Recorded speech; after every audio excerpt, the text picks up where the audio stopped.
পড়ে শোনাচ্ছিলাম এইচ.জি. ওয়েলসের বিখ্যাত science fiction the island of doctor Moreau. বইটির আজ ৬ষ্ঠ পর্ব। চরম বিপদ। ৬টা সপ্তাহ কাটতে না কাটতেই মোরোর এই সমস্ত জঘন্য গবেষণা সম্পর্কে আমি ঘৃণা আর বিতৃষ্ণা ছাড়া মনের অন্য সমস্ত অনুভূতিগুলোকে হারিয়ে ফেললাম। আমার একমাত্র চিন্তা হলো ঈশ্বরের সৃষ্টির হাস্যকর অনুকরণে গড়া ওই ভয়ঙ্কর প্রাণীগুলোর কাছ থেকে পালিয়ে মানুষের মধুর সংসর্গে ফিরে যাওয়া। আমার স্বজাতি মানুষ, যাদের কাছ থেকে আমি এভাবে বিচ্ছিন্ন হয়ে পড়েছি। মনে হতে লাগলো তারা কত ভালো, কত সুন্দর। মন্টগোমেরির সঙ্গে আমার প্রথম দিককার বন্ধুত্ব এতদিনে আর একটুও বাড়েনি। মানুষের সমাজ থেকে দীর্ঘদিন বিচ্ছিন্ন হয়ে থাকা, মদের প্রতি অত্যধিক আসক্তি এবং পশু মানুষদের প্রতি তার সুস্পষ্ট সহানুভূতি আমাকে তার সম্পর্কে বিরক্ত করে তুলেছে। প্রতিটি সম্ভাব্য উপায়ে আমি পশু মানুষদের সংসর্গ এড়াতে চেয়েছি বলে বহুবার মন্টগোমেরিকে একা একাই ওদের কাছে যেতে হয়েছে। আমি যাইনি। আমার বেশিরভাগ সময়টা আমি সমুদ্রের ধারেই কাটাতাম, যদি কোনো মুক্তিদাতা জাহাজের পাল চোখে পড়ে এই আশায়। কিন্তু জাহাজ আর আসে না। তারপর একদিন এমন একটা আকস্মিক বিপর্যয় ঘটে গেল যা আমার নতুন পরিবেশের ধারাটাকেই পুরোপুরি বদলে দিল।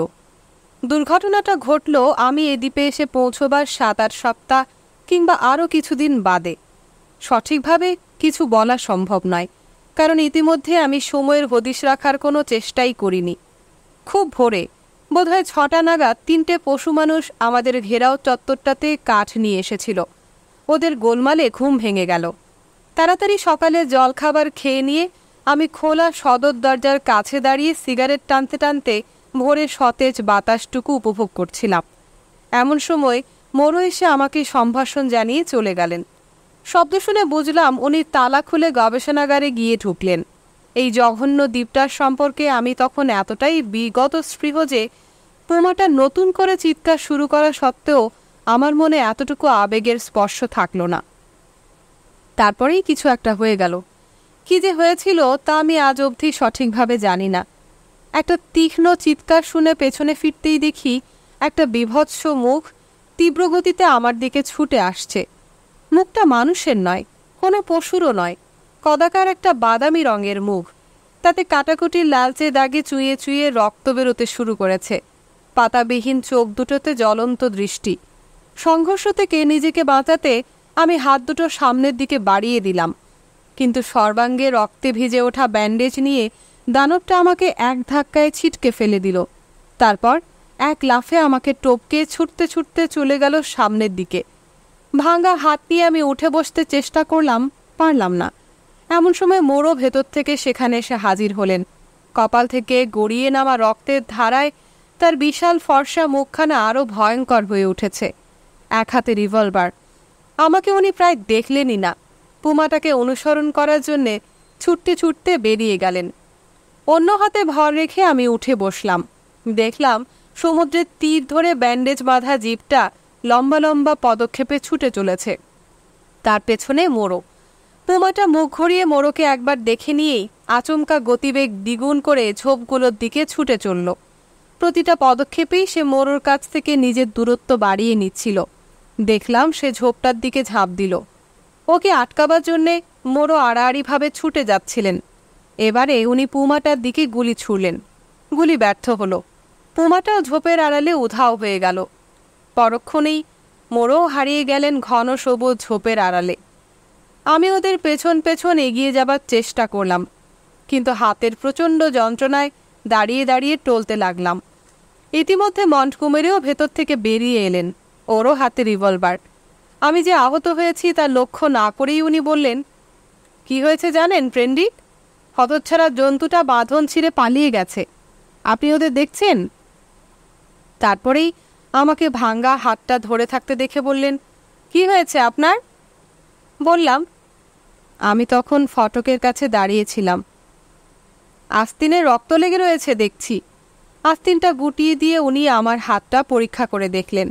তারপর আমাকে ভেতরে নিয়ে যেতে যেতে বললেন, আপনার হাতটা ভেঙে গেছে। কিন্তু ব্যাপারটা কি করে হলো বলুন তো? কি হয়েছিল? আমি যা দেখেছি যন্ত্রণায় কাতরাতে কাতরাতে ওকে তা বললাম। ততক্ষণে উনি নিপুণভাবে দ্রুত আমার হাতে ব্যান্ডেজ বেঁধে দিয়েছেন। হাতটা কাঁধের সঙ্গে বেঁধে ঝুলিয়ে দিয়ে উনি আমার দিকে তাকালেন। এতেই কাজ হবে। তারপর কি যেন ভেবে বেরিয়ে গিয়ে চত্বরের ফটকে তালা লাগিয়ে দিলেন। খানিকক্ষণ তাকে আর দেখতে পেলাম না। হাতটা নিয়েই আমার চিন্তা হচ্ছিল বেশি। ঘটনাটাকে এখানকার আর 5টা ভয়ঙ্কর ব্যাপারের সমগোত্রীয় বলেই মনে হচ্ছিল। ডেস্ক চেয়ারে বসে সত্যি বলতে কি আমি প্রাণ খুলে দীপটাকে গালাগাল দিতে লাগলাম। মন্টগোমেরি যখন ফিরলেন তখন আমার ভাঙা হাতের প্রথম দিককার অস্পষ্ট যন্ত্রণাটা একেবারে অসহ্য হয়ে উঠেছে। ওর মুখটা যেন খানিকটা বিবর্ণ বলে মনে হলো আমার। মোড়োকে দেখতেও পেলাম না, বা তার গলাও শুনতে পেলাম না। ভেবেছিলাম হয়তো আমার সাহায্যের দরকার হবে। অভিব্যক্তিহীন দৃষ্টিতে উনি আমার দিকে তাকালেন। জন্তুটার গায়ে প্রচণ্ড শক্তি। দেয়াল থেকে ওর শেকলটাকে স্রেফ উপড়ে নিয়ে গেছে। জানলার কাছে এগিয়ে গিয়ে মন্টগোমেরি আবার দরজার দিকে ফিরে গেলেন। তারপর ঘুরে তাকালেন আমার দিকে। আমি ওকে খুঁজতে যাব।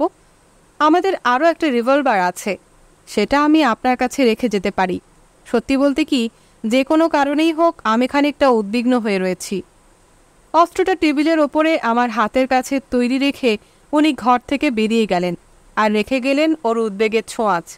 উনি চলে যাবার পর আমিও আর বেশিক্ষণ বসে রইলাম না। রিভলভার হাতে নিয়ে আমিও সদর দরজার দিকে এগিয়ে গেলাম। ভোরের প্রকৃতি তখন মৃত্যুর মতো নিথর নিস্পন্দ। বাতাস বয়ে চলার এতটুকু ফিসফিসানি অবধি নেই। সমুদ্রটা কাচের মতো নিস্তরঙ্গ। আকাশ ভরা শুধু শূন্যতা। সমুদ্র তীর নির্জন নিঝুম। কিছুটা উত্তেজনা আর কিছুটা শারীরিক অশান্তিতে এই নির্জন স্তব্ধতা আমাকে যেন আচ্ছন্ন করে তুলল। আমি শীষ দেবার চেষ্টা করলাম, কিন্তু সুর ফুটল না। ফের আমি গালাগাল দিতে উঠলাম। আজ সকালে এই দ্বিতীয়বার। তারপর চত্বরের কোণের দিকটাতে গিয়ে সেই সবুজ ঝোপটার দিকে তাকালাম, যার আড়ালে উধাও হয়ে গেছেন মোরো আর মন্টগোমেরি। কখন ফিরবেন ওরা? কীভাবেই বা ফিরবেন? দেখতে পেলাম অনেক দূরে ছোট্ট একটা ধূসর রঙের পশু মানুষ সমুদ্রের ধারে ছুটতে ছুটতে গিয়ে জল ছিটোতে শুরু করেছে। আমিও আবার চত্বরের কোণের দিকটাতে ফিরে গিয়ে পাহারাদারদের মতো অনবরত পায়চারি করতে শুরু করলাম। একবার দূর থেকে যেন মন্টগোমেরির চিৎকার শুনতে পেলাম, মোরো! হাতের ব্যথা অনেকটা কম, কিন্তু ভীষণ গরম। আমার জ্বর জ্বর লাগছিল, তেষ্টাও পেয়েছে। ক্রমে আমার ছায়াটা ছোট হয়ে এলো। দূরের প্রাণীটা উধাও হয়ে না যাওয়া অবধি আমি তার দিকে তাকিয়ে রইলাম। মোরো আর মন্টগোমেরি কি কোনোদিনই ফিরে আসবেন না? 3টে সমুদ্র পাখি সমুদ্রের কূলে এসে ঠেকে থাকা যেন কি একটা অমূল্য সম্পদ নিয়ে লড়াই শুরু করে দিয়েছে। হঠাৎ চত্বরের পেছন দিকে অনেক দূর থেকে আমি একটা পিস্তলের আওয়াজ শুনতে পেলাম। বেশ খানিকক্ষণ চুপচাপ থাকার পর ফের একটা। তারপর একটু কাছ থেকে একটা আর্তচিৎকার ভেসে এলো। তারপর ফের কিছুক্ষণের নীরবতা। যত রাজ্যের অমঙ্গলে কল্পনা আমাকে উত্তক্ত করতে শুরু করলো। তারপরেই হঠাৎ খুব কাছে থেকে একটা পিস্তলের শব্দ শোনা গেল। কোণের দিকে এগিয়ে গিয়ে মন্টগোমেরিকে দেখতে পেয়ে আমি চমকে উঠলাম। ওর মুখটা টকটকে লাল, চুলগুলো এলোমেলো, পাতলুনের হাঁটুর কাছে দুটো ছেঁড়া, আর সমস্ত মুখে সুস্পষ্ট আতঙ্কের প্রকাশ। ওর পেছন পেছন কুঁজো হয়ে হাঁটছে মলিন। তার চোয়াল ঘিরে কেমন যেন একটা বিশ্রী লালচে রঙের দাগ। মোরো কি ফিরেছেন? মন্টগোমেরি জিজ্ঞেস করলেন। মোরো? না। হায় ভগবান! মন্টগোমেরি হাঁপাতে হাঁপাতে এসে আমার একটা হাত ধরলেন। ভেতরে চলুন, ওরা উন্মাদ হয়ে গেছে, পাগলের মতো চারদিকে ছুটে বেড়াচ্ছে। কিন্তু কি এমন হতে পারে জানি না। দাঁড়ান, একটু দম নিয়ে সব বলছি। আচ্ছা, একটু ব্র্যান্ডি কোথায় পাওয়া যায় বলুন তো? মন্টগোমেরি খোঁড়াতে খোঁড়াতে ঘরে ঢুকে ডেক চেয়ারটাতে বসে পড়লেন। মলিন দরজার বাইরে বসে কুকুরের মতো হাঁপাতে লাগলো। আমি মন্টগোমেরিকে খানিকটা ব্র্যান্ডি আর জল এনে দিলাম। উনি সামনের দিকে শূন্য দৃষ্টিতে তাকিয়ে থেকে দম ফেরাতে লাগলেন। তারপর কিছুক্ষণ বাদে পুরো ঘটনাটা বলতে শুরু করলেন আমাকে। চিহ্ন দেখে পথ চিনে চিনে মন্টগোমেরি কিছু দূর অবধি ওদের পথেই গিয়েছিলেন। ভাঙাচোরা ঝোপঝাড়, পুমার গায়ের ব্যান্ডেজ থেকে খসে পড়া সাদা কাপড়ের টুকরো, আর মাঝে মধ্যে গাছপালার পাতায় লেগে থাকা রক্তের দাগ দেখে প্রথম দিকে পথ চিনতে ওর কোনো অসুবিধে হয়নি, কিন্তু নদীর ওধারে পাথুরে জায়গাটায় পৌঁছে, যেখানে আমি সেই পশু মানুষটাকে জল শুষে খেতে দেখেছিলাম, মন্টগোমেরি ওদের দিশে হারিয়ে ফেলেন। তখন উনি উঁচু গলায় মোরোর নাম ধরে ডাকতে ডাকতে উদ্দেশ্যহীনের মতো পশ্চিম দিকে যেতে শুরু করেন। ইতিমধ্যে মলিংও গিয়ে মন্টগোমেরির সঙ্গে যোগ দেয়। মলিং পুমার ব্যাপারটা কিছুই দেখেনি, সে কাঠ কাটতে গিয়েছিল। মন্টগোমেরির হাঁক ডাক শুনে তার কাছে ছুটে যায় এবং দুজনে মিলে তার স্বরে মোরোকে ডাকতে থাকে। এমন সময় দুটো পশু মানুষ ঝোপের ভেতর থেকে গুড়ি মেরে ওদের দিকে এগিয়ে আসে। তাদের অদ্ভুত ভাবভঙ্গি মন্টগোমেরিকে প্রচণ্ড চিন্তায় ফেলে দেয়। তিনি ওদের ডাকতেই ওরা অপরাধীর মতো পালিয়ে যায়। এই ঘটনার পরে মন্টগোমেরি ডাকাডাকি বন্ধ করে আরও খানিকক্ষণ এধারে ওধারে ইতস্তত ঘুরে বেড়ান এবং তারপর স্থির করেন পশু মানুষদের কুটিরে গিয়ে মোরোর খোঁজ করবেন। কিন্তু সেখানে গিয়ে উনি দেখেন কেউ কোথাও নেই। এবারে প্রতি মুহূর্তেই মন্টগোমেরির আশঙ্কা বেড়ে উঠতে থাকে। যে পথে গিয়েছিলেন সে পথ ধরেই উনি ফিরতে শুরু করেন। পথে দুটো শুয়োর মানুষের সঙ্গে তার দেখা হয়। এই দ্বীপে এসে পৌঁছানোর দিন রাত্রিবেলা আমি ওদেরই নাচতে দেখেছিলাম। মন্টগোমেরি লক্ষ্য করেন ওদের মুখে রক্তের দাগ এবং ওরা প্রচণ্ড উত্তেজিত। ওদের ভয় দেখাবার জন্যে তিনি চাবুকের শব্দ করেন, কিন্তু তাতে ওরা দুজনে মিলে তার দিকেই তেড়ে আসে। এর আগে কোনো পশু মানুষই এমন কাজ করতে সাহস পায়নি। তখন মন্টগোমেরি ওদের একজনের মাথায় গুলি করেন এবং মলিং অন্যজনের ওপরে ঝাঁপিয়ে পড়ে তার গলায় দাঁত বসিয়ে দেয়। ফলে মন্টগোমেরি অন্য পশু মানুষটাকেও গুলি করেন এবং বহু কষ্টে মলিংকে সেখান থেকে চলে আসতে রাজি করান। এরপরে ওরা দ্রুত বাড়ির দিকে ফিরছিল। পথে মলিং ছোটোখাটো একটা বনবেড়াল মানুষকে তাড়া করে ঝোপ থেকে বের করে আনে। এরও গায়ে রক্তের দাগ, পায়ে চোট ছিল বলে খুঁড়িয়ে খুঁড়িয়ে ছুটছিল। কিছু দূর অবধি এগিয়ে গিয়ে ওই ছোট্ট জীবটাও মরিয়া হয়ে রুখে দাঁড়ায় এবং মন্টগোমেরি তখন, আমার ধারণা খানিকটা খেয়ালের বশেই, তাকেও গুলি করেন। কি অর্থ এসবের? আমি জিজ্ঞেস করলাম। মন্টগোমেরি মাথা নেড়ে ফের ব্র্যান্ডির দিকে হাত বাড়ালেন। মোরোর সন্ধান। মন্টগোমেরিকে তৃতীয়বার ব্র্যান্ডি গিলতে দেখে আমি আর ওকে বাধা না দিয়ে পারলাম না। ততক্ষণে উনি প্রায় মাতাল হয়ে উঠেছেন। বললাম, ইতিমধ্যে নিশ্চয়ই মোরোর কোনো সাংঘাতিক বিপদ হয়েছে, নয়তো এতক্ষণে তিনি ফিরে আসতেন। অতএব বিপদটা কি তা আমাদের বোঝা দরকার। সামান্য প্রতিবাদ জানিয়ে অবশেষে মন্টগোমেরি আমার প্রস্তাবে রাজি হয়ে গেলেন। অল্প কিছু খাওয়া দাওয়া করে আমরা তিনজনে মিলে বেরিয়ে পড়লাম। হয়তো আমার মনটা তখন উদ্বেগ আর উত্তেজনায় একেবারে টান টান হয়েছিল বলেই ক্রান্তীয় অপরাহ্নের নিস্তব্ধ উষ্ণতায় আমাদের সেই অভিযানের প্রতিটি খুঁটিনাটির কথা আমার আজও মনে স্পষ্ট আছে। পিঠ কুঁজো করে মলিং যাচ্ছিল সবার আগে আগে। চকিত ভঙ্গিমায় কালো মাথাটা ঘুরিয়ে ঘুরিয়ে সে একবার এদিকে আর একবার ওদিকে তাকাচ্ছিল বারবার। তার হাতে কোনো অস্ত্র ছিল না। শুয়োর মানুষের সঙ্গে লড়াইয়ের সময় তার কুড়ুলটা হাত থেকে পড়ে গিয়েছিল কোথাও। লড়াইয়ের সময় দাঁতই হয়ে উঠেছিল তার অস্ত্র। টলমল পায়ে মন্টগোমেরি অনুসরণ করছিলেন মলিংকে। তার হাত দুটো পকেটে গোঁজা, দৃষ্টি আনত। ব্র্যান্ডির ব্যাপারে উনি আমার ওপরে বেশ বিরক্ত। আমার বাঁ হাতটা গলার সঙ্গে ঝোলানো, ভাগ্যিস ওটা বাঁ হাত, আর ডান হাতে রিভলভার। দ্বীপের ঘন জঙ্গলের ভেতর দিয়ে একটা সংকীর্ণ পথ ধরে আমরা উত্তর পশ্চিম দিকে এগুতে লাগলাম। একটু বাদেই মলিং হঠাৎ থমকে দাঁড়িয়ে একেবারে স্থাণু হয়ে উঠল। মন্টগোমেরিও টলতে টলতে প্রায় ওর গায়ে পড়তে পড়তেও নিজেকে সামলে নিয়ে স্থির হয়ে দাঁড়ালেন। উৎকর্ণ হয়ে আমরা শুনতে পেলাম গাছপালার ভেতর দিয়ে কয়েকটা কণ্ঠস্বর আর পায়ের শব্দ ক্রমশ আমাদের দিকে এগিয়ে আসছে। তিনি মরে গেছেন, কাপা কাপা গম্ভীর গলায় কে যেন বলল। মরেননি, তিনি মরেননি, আধোভাষে আর একজন বলল। আমরা দেখেছি, একসঙ্গে বলে উঠল অনেকে। হঠাৎ মন্টগোমেরি চিৎকার করে উঠলেন, ওহে, শোনো এদিকে। এটা কি করলেন আপনি? আমি শক্ত করে পিস্তলটা আঁকড়ে ধরলাম। কিছুক্ষণ চারদিকে সব কিছুই চুপচাপ। তারপর ঝোপঝাড় জঙ্গল মারিয়ে প্রথমে এখানে একটা, তারপর ওখানে একটা, এমনি করে মোট গোটা 6 মুখ আমাদের সামনে এসে হাজির হলো। মুখগুলোতে এক আশ্চর্য উত্তেজনার দীপ্তি। মলিং গলা দিয়ে এক অদ্ভুত গর্জন বের করলো। ওদের মধ্যে আমি বানর মানুষকে চিনতে পারলাম। গলা শুনেই বুঝেছিলাম সে ওখানে রয়েছে। আর চিনলাম সাদা পোশাক পরা বাদামি রঙের দুটো প্রাণীকে, যাদের আমি আগেই মন্টগোমেরির নৌকোয় দেখেছিলাম। ওদের সঙ্গে গায়ে ছোপ ছোপ দাগওয়ালা দুটো প্রাণীও ছিল, আর ছিল ধূসর রঙের সেই ভয়ঙ্কর দ্বীপটা যে আইন পড়ায়, যার মধ্যিখানে সিটি কাটার ধূসর রঙের চুলগুলো গালের দুপাশে ঝুলে পড়েছে, যার চোখের ওপরে ধূসর রঙের মোটা ভুরু। গাছপালার ভেতর থেকে অদ্ভুত লাল চোখ মেলে সে অনুসন্ধিৎসু দৃষ্টিতে লক্ষ্য করছিল আমাকে। খানিকক্ষণ কেউই কিছু বলল না। তারপর মন্টগোমেরি একটা হিক্কা তুললেন। কে কে বলেছে উনি মরে গেছেন? বানর মানুষ অপরাধীর ভঙ্গিতে ধূসর রঙের সেই রোমশ প্রাণীটার দিকে তাকালো। তিনি মরে গেছেন, দানবটা বলল। ওরা দেখেছে।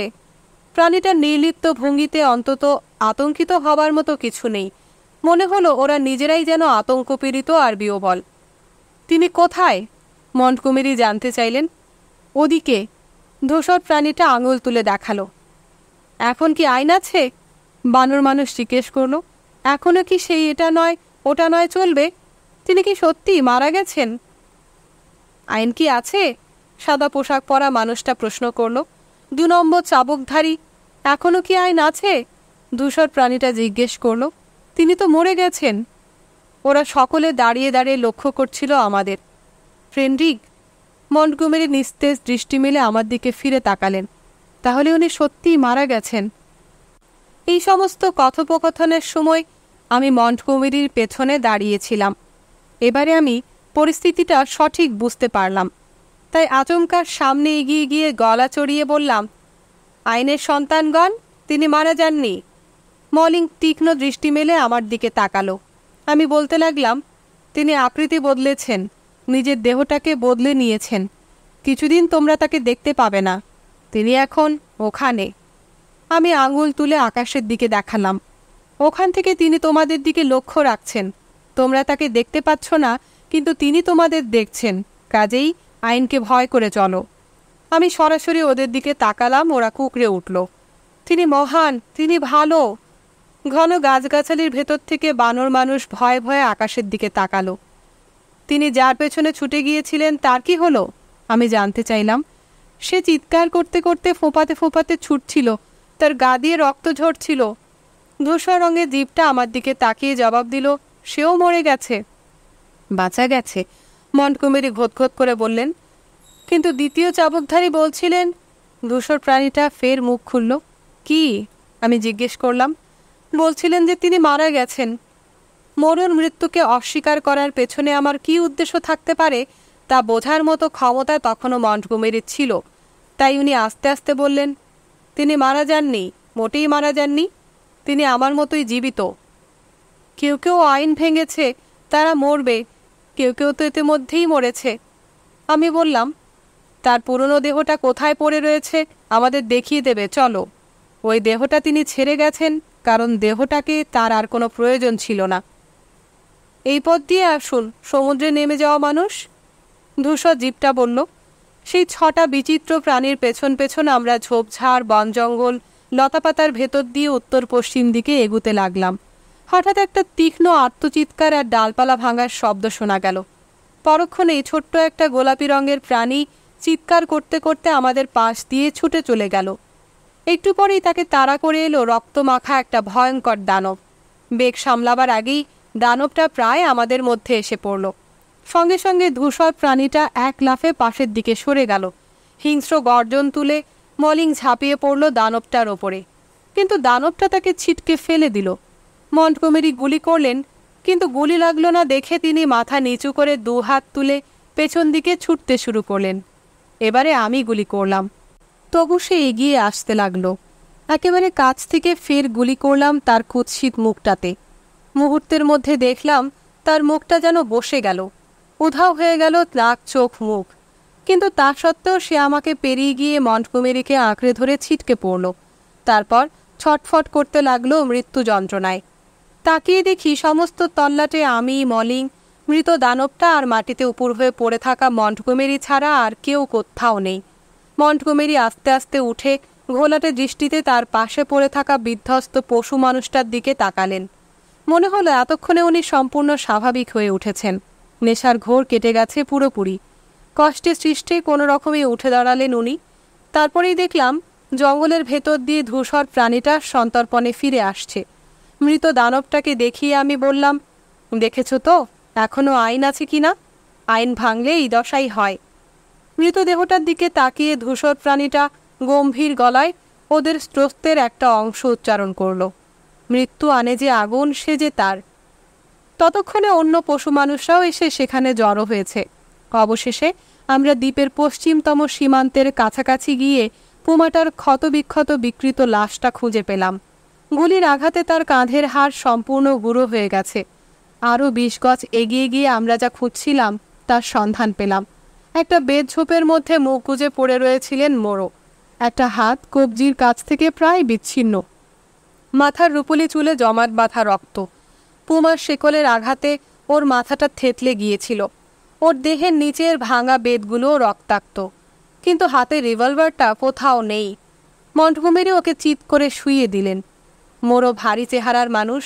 বারকতক থেমে থেমে বিশ্রাম নিয়ে 7 জন পশু মানুষের সাহায্যে আমরা ও দেহটাকে চত্বরে বয়ে আনলাম। তখন অন্ধকার ঘনিয়ে আসছিল। দুবার আমরা কোনো অজানা পশুর গর্জন শুনতে পেয়েছিলাম। একবার ছোট্ট স্লথ জাতীয় সেই প্রাণীটা এসে খানিকক্ষণ আমাদের লক্ষ্য করে ফের উধাও হয়ে গিয়েছিল, কিন্তু কেউ আমাদের আক্রমণ করেনি। চত্বরের ফটকের কাছে এসে পশু মানুষরা বিদায় নিল। মলিংও গেল ওদের সঙ্গে। ফটকে তালা লাগিয়ে আমরা মোরর দেহটাকে অঙ্গনে নিয়ে এসে একরাশ ভাঙা ডালপালার উপরে শুইয়ে রাখলাম। তারপর গবেষণাগারে ঢুকে যে কটা জীবিত প্রাণীকে পেলাম শেষ করে ফেললাম। মন্টগোমেরির ছুটি। কাজটা খতম করে আমি আর মন্টগোমেরি হাত মুখ ধুয়ে খাওয়া দাওয়া সেরে নিলাম। তারপর দুজনে মিলে আমরা ছোট্ট ঘরখানাতে গিয়ে এই প্রথম আমাদের পরিস্থিতি সম্পর্কে গুরুত্বপূর্ণভাবে আলোচনা শুরু করলাম। মোরোর ব্যক্তিত্ব মন্টগোমেরির উপরে অদ্ভুত প্রভাব ছড়িয়ে রেখেছিল। মোরো যে মারা যেতে পারেন তা হয়তো মন্টগোমেরি কখনো মনেই হয়নি। 10টা বছর কিংবা তার চাইতেও বেশি দিন এই দ্বীপের একঘেয়েমিতে বাস করে যে অভ্যেসগুলো তার প্রকৃতির অংশ হয়ে উঠেছিল, এই দুর্ঘটনায় তার সমস্ত কিছুই যেন আচমকা হুড়মুড় করে ভেঙে পড়েছে। উনি অস্পষ্টভাবে কথাবার্তা বলছিলেন, অসরলভাবে আমার প্রশ্নের জবাব দিচ্ছিলেন। সাধারণ প্রশ্নগুলো নিয়েই চিন্তা করছিলেন বারবার। পৃথিবীর সমস্ত ব্যাপারটাই যে কি অদ্ভুত তালগোল পাকানো। উনি বলছিলেন, এতদিন আমার সত্যিকারের জীবন বলতে কিছু ছিল না। কবে যে এই জীবনটা শুরু হয়েছিল কে জানে। 16টা বছর আয়া আর স্কুলের মাস্টার মশাইরা আমাকে ইচ্ছে মতো পীড়ন করেছেন। ডাক্তারি পড়তে গিয়ে লন্ডনে 5 বছর ধরে বিধ্বস্ত হয়েছি কঠিন পরিশ্রমে। জঘন্য খাওয়া দাওয়া, বিশ্রী জায়গায় মাথা গুজে থাকা, জীর্ণ পোশাক, তারপর একটা মারাত্মক ভুল, এবং তার ফলে এই হতচ্ছাড়া দ্বীপে নির্বাসন। 10টা বছর। কিন্তু কেন প্রেন্ডিক? আমরা কি বাতাসে উড়িয়ে দেওয়া বুদ্বুদ? এ ধরনের ক্ষিপ্ত প্রলাপের কোনো জবাব দেওয়া যায় না। তাই বললাম, এখন আমাদের চিন্তা করতে হবে কি করে এ দ্বীপ থেকে চলে যাওয়া যায়। কি লাভ হবে এখান থেকে চলে গিয়ে? আমি তো সমাজে পতিত এক অচ্ছুত মানুষ। কোথায় যাব? কি করব? আপনার পক্ষে অবশ্য তাতে ভালোই হবে। বেচারা মোরো, ওর দেহটাকে তো আমরা এভাবে ফেলে যেতে পারি না। আর তাছাড়া পশু মানুষদের মধ্যে যারা ভালো তাদেরই বা কী হবে? সেসব কাল ভাবা যাবে, বললাম। আমি ভাবছিলাম আমরা ওই ভাঙা ডালপালাগুলো দিয়ে একটা চিতা সাজিয়ে মোরর দেহটাকে দাহ করলে পারি, আর ওই প্রাণীগুলোকেও। কিন্তু ভবিষ্যতে পশু মানুষদের কি হবে বলুন তো? জানি না, তবে আমার ধারণা শিকারী পশু থেকে যাদের তৈরি করা হয়েছিল, আজ হোক বা দুদিন বাদে হোক তাদের অবস্থা খুবই খারাপ হয়ে উঠবে। কিন্তু তাই বলে তো আমরা ওদের পুরো দলটাকে সাবার করে দিতে পারি না, পারি কি? অবশ্য আপনার মনুষ্যত্ববোধ হয়তো তাই করতে বলবে, তাই না? তবে ওরা বদলে যাবে, অবশ্যই বদলে যাবে। এমনিভাবে উনি এক টানা এলোমেলো বকতে লাগলেন। ফলে শেষ অবধি আমারও মেজাজ চড়তে শুরু করল। চুলোয় যাক সব কিছু। একসময় আমার বিরক্তি লক্ষ্য করে মন্টগোমেরি খিচিয়ে উঠলেন। আপনার চাইতে আমার অবস্থা যে কতটা খারাপ তা কি আপনি বুঝতে পারছেন না? তারপর উনি ব্র্যান্ডির বোতলটা নিয়ে এসে বললেন, আসুন তার্কিক প্রবর, ফ্যাকাশি মুখ সন্ত পুরুষ, একটু মদ্যপান করা যাক। গম্ভীর মুখে বললাম, আমি খাবো না। তারপর মোমবাতির হলদে আলোয় লক্ষ্য করতে লাগলাম মন্টগোমেরির চরম দুর্দশা। অনেক আবল তাবল বকতে বকতে একসময় উনি পশু মানুষ এবং মলিংয়ের হয়েও খানিকটা ওকালতি করলেন। বললেন একমাত্র মলিংই নাকি ওর কথা একটু চিন্তা করে। হঠাৎ কি একটা কথা মনে হতেই উনি বলে উঠলেন, গোল্লায় যাক সব কিছু। তারপর মদের বোতলটা আঁকড়ে ধরে উঠে দাঁড়ালেন টলতে টলতে। সঙ্গে সঙ্গে আমি ওর উদ্দেশ্যটা বুঝে ফেললাম। মুহূর্তের মধ্যে ওর মুখোমুখি দাঁড়িয়ে বললাম, ওই পশুটাকে আপনি মদ দেবেন না। পশু? মন্টগোমেরি বললেন, পশু আপনি। একজন খ্রিস্টানের মতোই ও মদ খাবে। আপনি আমার পথ ছাড়ুন প্রেন্ডিক, দোহাই আপনার, সরুন, পথ ছাড়ুন। গর্জে উঠে মন্টগোমেরি আচমকা রিভলভারটা পকেট থেকে টেনে বের করলেন। বেশ, আমি সরে দাঁড়ালাম। মন্টগোমেরি দরজার হাতলে হাত নামাতেই মনে হলো ওর ওপরে ঝাঁপিয়ে পড়ি, কিন্তু ভাঙা হাতটার কথা ভেবে সে চিন্তা থেকে বিরত রইলাম। বললাম, নিজেকে তো আপনি পশুই করে তুলেছেন, যান, পশুদের কাছেই যান। দরজাটা খুলে মন্টগোমেরি মোমবাতির হলদে আলো আর চাঁদের ম্লান জ্যোৎস্নার মাঝখানে দাঁড়িয়ে আড়াআড়িভাবে আমার দিকে তাকালেন। খোঁচা খোঁচা ভ্রুজোড়ার নিচে অন্ধকার হয়ে উঠল ওর চোখের কোটর দুটো। আপনি মহা খুঁতখুঁতে মানুষ প্রেন্ডি, একেবারে গণ্ডমূর্খ। সব কিছুতেই আপনার ভয় আর দুশ্চিন্তা। এখন আমরা বিপদের শেষ সীমানায় এসে পৌঁছেছি। হয়তো কালই আমি নিজের গলা কাটব, তাই আজকের রাত্রিটা আমি মনের আনন্দে ছুটি কাটাবো। মন্টগোমেরি মুখ ঘুরিয়ে চাঁদের আলোয় বেরিয়ে গেলেন। তারপর চিৎকার করে ডাকলেন, মলিং, মলিং, কই রে আমার পুরনো বন্ধু? চাঁদের রূপলি আলোয় তিনটা প্রাণীর অস্পষ্ট ছায়া সমুদ্রের কাছ থেকে এগিয়ে এলো। প্রথম জনের পরনে সাদা পোশাক, তার পেছনে দুটো অন্ধকার ছায়া মূর্তি। থমকে দাঁড়িয়ে ওরা তাকিয়ে রইল। তারপর দেখি বাড়ির কোণের দিক থেকে মলিং এগিয়ে এলো পুজো পিঠ নিয়ে। খা, খেয়ে নে পশুরা, মদ খেয়ে তোরা মানুষ হয়ে ওঠ। মন্টগোমেরি চিৎকার করে উঠলেন, না, আমি দেখছি সবচাইতে চালাক। মোরও এ ব্যাপারটা ভুলে গিয়েছিলেন। এটা হচ্ছে তুলির শেষ টান, নে, খেয়ে নে। হাতের বোতলটা দোলাতে দোলাতে দ্রুত পায়ে যেন লাফাতে লাফাতে উনি পশ্চিম দিকে এগুতে লাগলেন। মলিং ভিড়ে পড়ল মন্টগোমেরি আর তার পেছনে পেছনে যেতে থাকা অস্পষ্ট ছায়ামূর্তি তিনটির মাঝখানে। আমি ফটকের কাছে এগিয়ে গেলাম। চাঁদের আবছা আলোয় ওরা ততক্ষণ অস্পষ্ট হয়ে উঠেছে। দেখলাম মন্টগোমেরি থমকে দাঁড়িয়ে মলিংকে একমাত্রা নির্জলা ব্র্যান্ডি খাওয়ালেন। তারপরেই পাঁচটা শরীর এক জায়গায় জড়ো হয়ে মিলেমিশে একাকার হয়ে গেল। গান ধর, শুনতে পেলাম মন্টগোমেরি চিৎকার করে বলছেন। সকলে মিলে গান ধর। হায় হায় প্রেন্ডিক, হেরো হেরো। হ্যাঁ, ঠিক হয়েছে, আবার বল, হায় হায় প্রেন্ডিক, হেরো হেরো। কালো অন্ধকার স্তূপটা এবারে পাঁচটা ছায়ামূর্তিতে বিভক্ত হয়ে চকচকে সৈকতটা ধরে ক্রমশ দূরের দিকে চলে যেতে লাগলো। ব্র্যান্ডির নেশায় ওরা তখন যে যার ইচ্ছে মতো চিৎকার করছিল আর অপমানজনক উক্তি করছিল আমার সম্পর্কে। একটু বাদেই দূর থেকে মন্টগোমেরির কণ্ঠস্বর শুনতে পেলাম, ডাইনে ঘোরো। এবং ওরা তেমনি হট্টগোল করতে করতেই অরণ্যের গাঢ় অন্ধকারে ঢুকে পড়ল। ধীরে, অতি ধীরে সমস্ত পরিবেশ আবার নিস্তব্ধ নিঝুম হয়ে এলো। রাতটা আবার ভরে উঠল নিটল শান্ত সৌন্দর্যে। নীল নির্জন আকাশের মধ্যে সীমা পেরিয়ে পূর্ণিমা ঝলমলে চাঁদটা এখন পশ্চিমে ঢলে পড়তে শুরু করেছে। আমার পায়ের কাছে দেয়ালটার গদখানেক চওড়া নিকষ অন্ধকার ছায়া, পূব দিকে নিস্তরঙ্গ সমুদ্রের নিবিড় ধূসর রহস্য। সমুদ্র আর ছায়াটার মাঝখানে সৈকতের ধূসর বালিগুলো চিকচিক করছে হীরের টুকরোর মতো, আর আমার পেছনে মোমবাতির কেঁপে কেঁপে ওঠা রক্তিম তক্ত আলো। দরজা বন্ধ করে তালা লাগিয়ে আমি মোরর শেষ শয্যার কাছে গিয়ে দাঁড়ালাম। ওর পাশেই পড়ে রয়েছে ওর শেষতম বলি, গোটা কতক স্ট্যাগহাউন্ড, একটা লামা এবং আরও কয়েকটা হতভাগ্য পশুর মৃতদেহ। অমন ভয়ঙ্কর মৃত্যুর পরেও মোরর বিশাল মুখখানা আশ্চর্য শান্ত, কঠিন চোখ দুটো নির্নিমেষে তাকিয়ে রয়েছে আকাশের মৃত পাণ্ডুর চাঁদটার দিকে। ওইখানেই নোংরা জলের পাত্রটার কাছে বসে অজস্র ভুতুরে রূপলি জ্যোৎস্না আর অমঙ্গলের ছায়াগুলোর দিকে তাকিয়ে আমি নিজের ভবিষ্যৎ পরিকল্পনার কথা ভাবতে শুরু করলাম।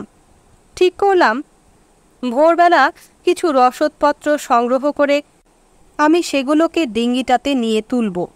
তারপর আমার সামনের এই চিতাটাতে আগুন ধরিয়ে দিয়ে ফের একবার খোলা দরিয়ায় সীমাহীন নির্জনতায় ভেসে পড়ব। মন্টগোমেরির জন্য আর কিছুই করার নেই। সত্যি বলতে কি, এখন ওই পশু মানুষদের সঙ্গেই ওর মিল বেশি। মানুষের সমাজে এখন ওকে আর মানাবে না। জানি না কতক্ষণ বসে বসে আমি আমার পরিকল্পনাগুলো ছকে নিচ্ছিলাম। নিশ্চয়ই ঘণ্টাখানেক হবে। হঠাৎ মন্টগোমেরি ফিরে আসায় আমার ভাবনায় ব্যাঘাত ঘটল। একসঙ্গে অনেকগুলো চিৎকৃত কণ্ঠস্বর, উত্তেজিত আস্ফালন, হইচই হট্টগোল শুনতে পেলাম। মনে হলো সৈকত ধরে যেতে যেতে ওরা সমুদ্রের কাছে গিয়ে থেমে দাঁড়ালো। চিৎকার কালোরলের শব্দটা ক্রমাগত ওঠানামা করছিল। শুনতে পেলাম প্রচণ্ড আঘাতে কাঠ কাটা হচ্ছে, কিন্তু তাতে আমার কিছুই এসে যায় না। ফের বেসুরো গলায় গান শুরু হলো। আমিও আবার নিজের মুক্তির উপায় সম্পর্কে নতুন করে ভাবতে শুরু করলাম। হঠাৎ মনে পড়ল ছাউনির মধ্যে কয়েকটা ছোটোখাটো পিঁপে দেখেছিলাম। সেগুলো খুঁজে দেখার জন্যে বাতিটা নিয়ে ভেতরে ঢুকতেই গোটা কতক বিস্কুটের টিন চোখে পড়ল। উৎসাহিত হয়ে একটা টিনের ঢাকা খুলে ফেললাম, কিন্তু ভেতরে লাল মতো কি একটা জিনিস দেখতে পেয়ে সঙ্গে সঙ্গে বিতৃষ্ণায় মুখ ফিরিয়ে নিলাম। আমার পেছন দিকে চাঁদের আলোয় উঠোনটার কোথাও আলো, কোথাও অন্ধকার। একরাশ ভাঙা কাঠকুটোর স্তূপের ওপরে শুয়ে রয়েছেন মোরো। তার পাশে একটার পর একটা গাদাগাদি করে পড়ে রয়েছে ক্ষতবিক্ষত পশুগুলোর বিকৃত মৃতদেহ। দেখে মনে হয় যেন প্রতিহিংসা মেটাবার শেষ প্রচেষ্টায় ওরা একে অন্যকে আঁকড়ে ধরেছে। রাতের অন্ধকারের মতো কালো হা করে রয়েছে মোরোর ক্ষতস্থানগুলো। ওর দেহ থেকে গড়িয়ে পড়া রক্ত কালো হয়ে জমে রয়েছে বালির বুকে। হঠাৎ দেখি একটা লাল আভা যেন কোত্থেকে ঘরে ঢুকে নাচতে নাচতে উল্টো দিকে দেয়ালে গিয়ে পড়ল। তখন আমি এর কোনো অর্থ বা কারণ খুঁজে পাইনি। ভেবেছিলাম ওটা আমার কেঁপে কেঁপে ওঠা বাতিটারই প্রতিবিম্ব। তাই সেদিক থেকে মুখ ঘুরিয়ে ফের রসদের খোঁজে ঘরে গিয়ে ঢুকলাম। তারপর এক হাতে যতটা সম্ভব প্রয়োজনীয় জিনিসগুলো খুঁজে খুঁজে আগামীকালের জন্য একবার একধারে সরিয়ে রাখতে লাগলাম। আমার কাজ এগোচ্ছিল ধীর গতিতে, কিন্তু সময় কেটে যাচ্ছিল দ্রুত। একটু বাদেই দিনের আলো ফুটে উঠল চারদিকে। বাইরে তখন পশু মানুষদের গান বন্ধ হয়ে গেছে। কেমন যেন একটা গোলযোগ চলছে ওখানে। হঠাৎ খুব হট্টগোল শুরু হয়ে গেল। চিৎকার শুনলাম, আরও দাও আরও। বাদ প্রতিবাদের আওয়াজ এবং তারপরেই আচমকা এক তীক্ষ্ণ আর্তচিৎকার। গোলমালের ধারাটা তখন এতই বদলে গেছে যে আমি উঠোনে বেরিয়ে এসে কান পেতে রইলাম। হঠাৎ তীক্ষ্ণ ছুরির মতো সেই বিভ্রান্তিকে ভেদ করে রিভলভারের গর্জন ভেসে এলো। সঙ্গে সঙ্গে আমিও এক ছুটে বেরিয়ে পড়লাম। বেরোতে গিয়েই শুনতে পেলাম আমার পেছনে একগাদা প্যাকিং বাক্স আর একরাশ কাজ হুড়মুড় করে ঘরের মেঝেতে আছড়ে পড়ল। কিন্তু সেদিকে কোনো ভ্রুক্ষেপ না করে আমি সপাটে দরজা খুলে বাইরে গিয়ে দাঁড়ালাম। সৈকতে নৌকোঘাটার কাছে তখন উৎসবের আগুন জ্বলছে। ভোরের অস্পষ্টতায় ছিটকে উঠছে আলোর স্ফুলিঙ্গ, আর অগ্নিকুণ্ডটাকে ঘিরে ধস্তাধস্তি করছে কতগুলো আবছা ছায়ামূর্তি। শুনতে পেলাম মন্টগোমেরি আমার নাম ধরে ডাকছেন। তৎক্ষণাৎ রিভলভারটা হাতে নিয়ে আমি ওই অগ্নিকুণ্ডটার দিকে ছুটতে শুরু করলাম। দেখলাম মন্টগোমেরির পিস্তলটা থেকে একবার একটা লাল জিভ লকলকিয়ে উঠল। উনি পড়ে আছেন। শরীরের সমস্ত শক্তি দিয়ে চিৎকার করে উঠে আমি আকাশের দিকে গুলি ছুড়লাম। শুনতে পেলাম কে যেন চিৎকার করে উঠল, প্রভু!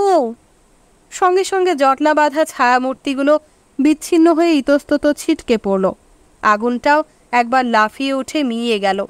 আকস্মিক আতঙ্কে পশু মানুষগুলো তখন আমার সামনে দিয়ে প্রাণপণে সৈকত ধরে ছুটে পালাচ্ছে।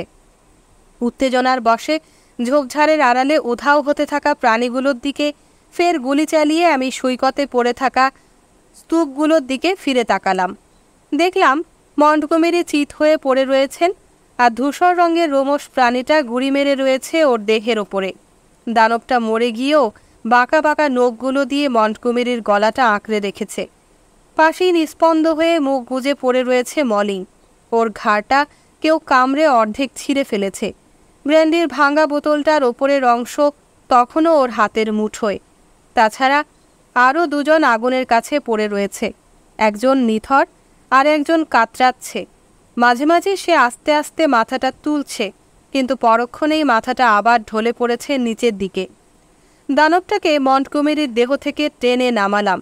মন্টগোমেরির মুখটা কালো হয়ে গেছে, শ্বাস প্রশ্বাস প্রায় বইছেই না। সমুদ্রে জল দিয়ে ওর মুখে ঝাপটা মেরে নিজের কোটটা গুটিয়ে বালিশ বানিয়ে ওর মাথার নিচে পেতে দিলাম। মলিং মরে গেছে। আগুনের পাশে পড়ে থাকা আহত প্রাণীটা সেই দাড়িওয়ালা নেকড়ে মানুষ। দেখলাম তার দেহের ঊর্ধ্বাংশটুকু যে কাঠটার ওপরে রয়েছে সেটা তখনও ধিকি ধিকি জ্বলছে। বেচারার আঘাত এতই সাংঘাতিক যে করুণার বশে আমি তৎক্ষণাৎ গুলি করে ওর ঘিলু উড়িয়ে দিলাম। অন্য প্রাণীটা সেই সাদা পোশাক পরা ষাঁড় মানুষদের মধ্যে একজন, সেও মরে গেছে। বাকি পশু মানুষরা পালিয়ে গেছে সৈকত থেকে। ফের মন্টগোমেরির কাছে গিয়ে আমি ওর পাশে হাঁটু মুড়ে বসলাম। ডাক্তারি শাস্ত্রে অজ্ঞতার জন্য অভিসম্পাত জানালাম নিজেকে। আগুনটা তখন নিভে এসেছে। অবশিষ্ট রয়েছে শুধু মুঠো মুঠো ছাই আর কুণ্ডটার মাঝামাঝি জায়গায় ধিকি ধিকি জ্বলতে থাকা কয়েক টুকরো অঙ্গার। ভাবছিলাম এত কাঠ মন্টগোমেরি কোথায় পেলেন? ততক্ষণে ভোর হয়ে গেছে। আকাশ আরও ঝকঝকে হয়ে উঠেছে। স্বচ্ছ নীল আকাশের বুকে পাণ্ডুর আর অস্বচ্ছ হয়ে উঠছে অস্তগামী চাঁদ। পূর্ব দিগন্তে লালে লাল। হঠাৎ কাঠফাটার আওয়াজ আর একটা হিসহিসের শব্দ শুনে আমি পেছন দিকে ঘুরে তাকিয়েই আতঙ্কে চিৎকার তুলে লাফিয়ে উঠলাম। দেখলাম চত্বরের ভেতর থেকে রাশি রাশি কালো ধোঁয়া কুণ্ডলি পাকিয়ে ভোরের আকাশের দিকে উঠে যাচ্ছে, আর সেই ঝোড়ো অন্ধকারের ভেতর থেকে লকলকিয়ে উঠছে আগুনের রক্তিম শিখা। তারপরেই চালাঘরটার ছাদে আগুন ধরে গেল। খড়ের ঢালু ছাদ বেয়ে নিচের দিকে নামতে লাগলো আগুনের শিখা। এক ঝলক আগুন ছিটকে বেরুলো আমার ঘরের জানলা দিয়ে। সঙ্গে সঙ্গে বুঝতে পারলাম কি হয়েছে। মনে পড়ল ঘর থেকে বেরিয়ে আসার সময় আমি কিসের যেন আছড়ে পড়ার শব্দ শুনেছিলাম। আসলে মন্টগোমেরিকে সাহায্য করতে তাড়াহুড়ো করে ছুটে বেরোতে গিয়ে আমি বাতিটাকে উল্টে ফেলেছিলাম। চত্বরের ভেতরকার কোনো জিনিস বাঁচাবার চেষ্টা করা একেবারেই অর্থহীন। মনে পড়ল এদিক থেকে আমার পালিয়ে যাবার পরিকল্পনার কথা। সঙ্গে সঙ্গে মুখ ঘুরিয়ে সৈকতে যেখানে নৌকো দুটো বাঁধা থাকতো সেদিকে তাকালাম, কিন্তু নৌকো নেই। আমার পাশে বালির ওপরে পড়ে রয়েছে দুটো কুড়ুল, ছোটোখাটো কয়েক টুকরো কাঠ, অগ্নিকুণ্ডের ছাই আর ধোঁয়া ওঠা কিছু অঙ্গার। আমার ওপরে প্রতিহিংসা নেবার জন্যে মন্টগোমেরি নৌকো দুটোকে কেটে কুটে জ্বালিয়ে দিয়েছেন, যাতে আমি আর কোনোদিনও মানুষের মধ্যে ফিরে যেতে না পারি। নিদারুণ রাগে আমার সমস্ত শরীর কাঁপতে লাগলো। পায়ের কাছে অসহায় অবস্থায় পড়ে থাকা ওই মানুষটার নির্বোধ মাথাটা গুঁড়ো করে দেবার বাসনায় আমি হাতও তুলেছিলাম প্রায়, কিন্তু তখনই ওর হাতটা নড়ে উঠল। এত দুর্বল আর এত করুণভাবে নড়ল যে তাতেই আমার সমস্ত রাগ উধাও হয়ে গেল। একটা অস্ফুট আর্তনাদ করে উনি মুহূর্তের জন্যে চোখ মেলে তাকালেন। আমি ওর পাশে বসে ওর মাথাটা তুলে ধরলাম। ফের চোখ দুটো মেলে উনি নীরবে ভোরের আকাশের দিকে, তারপর আমার দিকে তাকালেন। ফের নেমে এলো ওর চোখের পাতা দুটো। দুঃখিত। খানিকক্ষণ বাদে যেন অনেক কষ্টে মন্টগোমেরি বললেন। মনে হলো উনি যেন কিছু চিন্তা করার চেষ্টা করছেন। তারপর অস্ফুটে বললেন, এই শেষ, শেষ হলো এই নির্বোধ পৃথিবীটার। কি বিশ্রী বিশৃঙ্খলা। আমি শুনলাম। হঠাৎ ওর মাথাটা অসহায়ভাবে একপাশে হেলে পড়ল। মনে হলো একটু পানীয় পেলে হয়তো উনি সামলে উঠতে পারবেন, কিন্তু হাতের কাছে না আছে কোনো পানীয়, না আছে তা নিয়ে আসার মতো কোনো পাত্র। আচমকা ওর শরীরটা যেন আগের চাইতে ভারী হয়ে উঠেছে বলে মনে হলো। ঠান্ডা হয়ে উঠল আমার বুকের ভেতরটা। মুখের কাছে ঝুঁকে আমিও জামার ছেঁড়া অংশের ভেতর দিয়ে বুকে হাত রাখলাম। কোনো সাড়া নেই, অথচ সেই মুহূর্তে উপসাগরের ওধার থেকে সূর্যের একটা শুভ্র তপ্ত রেখা পূব আকাশে জেগে উঠল।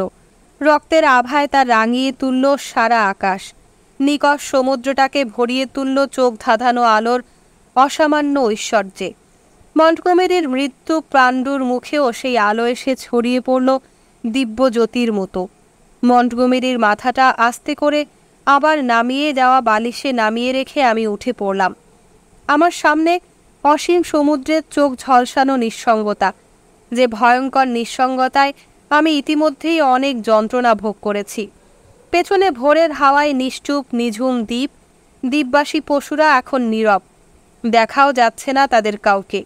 ওদিকে সমস্ত রসদ আর গোলা বারুদ নিয়ে সশব্দে জলে পুড়ে ছারকার হয়ে যাচ্ছে চত্বরের ভেতরটা।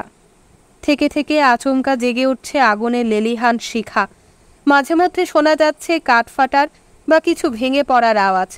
ধোঁয়ার কুণ্ডুলি সৈকত দিয়ে আমার কাছ থেকে দূরে সরে যাচ্ছে। দূরের গাছপালাগুলোর মাথা ছুঁয়ে ছুঁয়ে উড়ে যাচ্ছে গিরিখাতের সেই কুটিরগুলোর দিকে। আমার পাশে শুধু নৌকো দুটোর ধ্বংসাবশেষ আর 5টা মৃতদেহ। তারপর ঝোপগুলোর আড়াল থেকে 3টে পশু মানুষ বেরিয়ে এলো। তাদের পিঠগুলো কুঁজো, মাথার সামনের দিকে ঝোঁকানো, হাতগুলো বিকৃত, বন্ধুত্ব বর্জিত চোখে অনুসন্ধিৎসু দৃষ্টি। দ্বিধাগ্রস্ত ভঙ্গিতে একটু একটু করে তারা এগিয়ে আসতে লাগলো আমার দিকে।